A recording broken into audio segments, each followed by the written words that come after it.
Hey, welcome to another episode of Titanium Man Garage. And today I'm going to go over the 600s and the 700s, 2002 to I think it's 2004, 2005.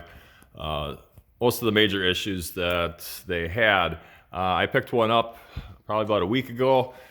The guy said he had an exhaust leak. I already knew what was wrong with it. I assumed it ran crappy also, and had it delivered to the shop here. And I was correct.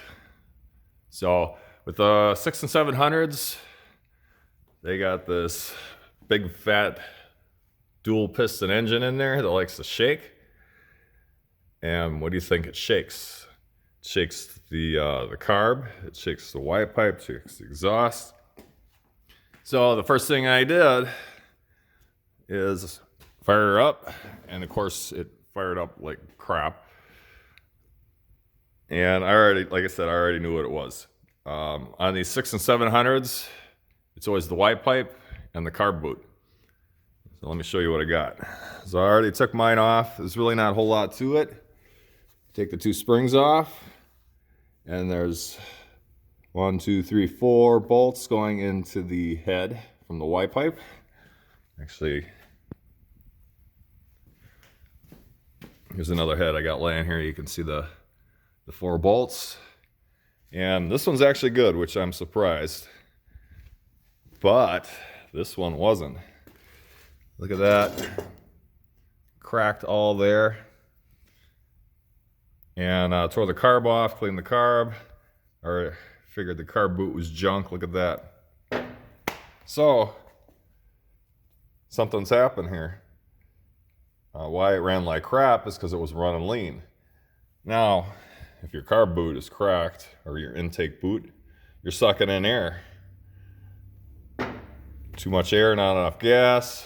That's why I was spitting and sputtering when I fired it up. Also the exhaust. If the exhaust has a Y pipe, the Y pipe has a crack in it, or like even this one, the donut was leaking really bad actually. That'll cause a lean condition also, and make your wheeler run like crap. So, yeah, within the first 20 minutes of me owning this thing, I replaced both of them, cleaned the carb. She fires up beautiful. Took her for a ride, and I heard a little click, click, click, click noise. So right now, trying to narrow it down, whether it's the rear differential. I found out the bearings in the hubs go right here. Are shot. They literally fell apart when I took this thing apart. So I actually got another set of hubs. These are nice, clean. I'm gonna install that back in there. Put the drive shaft back in. Connect the prop shaft. Those are known to, as you can see, wear out. U-joints wear out. You kind of hear that, so I might replace that as well. The front prop shaft is a little sloppy too, so that's making some noise. See, I'm wiggling on it here, it's moving. So I gotta replace that prop shaft. I guess to kind of rule things out, I'm in the middle of replacing the rear diff. The other one had a click, click, click noise, and this one seemed pretty good, so I'm gonna try that. I'm also questioning that transmission because it shifts really wonky. So I'm hoping it's just, there's a spring that's, you pull this cover off. I have a video on that. Pull that cover off, pull everything off, your linkages, your shift indicator, that's what this is. And there's a spring in there when you press the brake pedal. If you watch right there, that moves.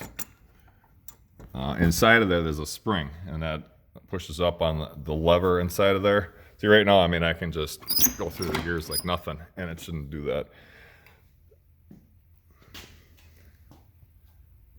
That's actually another issue with the 6 and 700s also.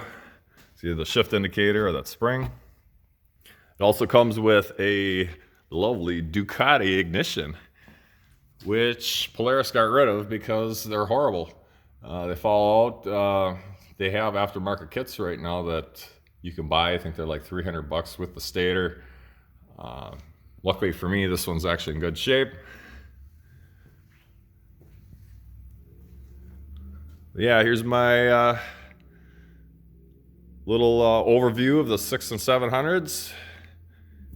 And like I said, I got a couple hours of work in this rear axle, rear diff. But all in all, I mean, this thing runs really good. It's only got 1,500 miles on it. So I'm going to keep chugging away at this, get this all back together.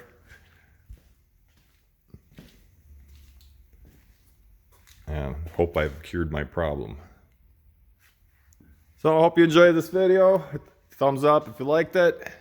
Got more projects going on. We got this night mirror, that's a 2001. Turned out the guy, it's actually a funny story.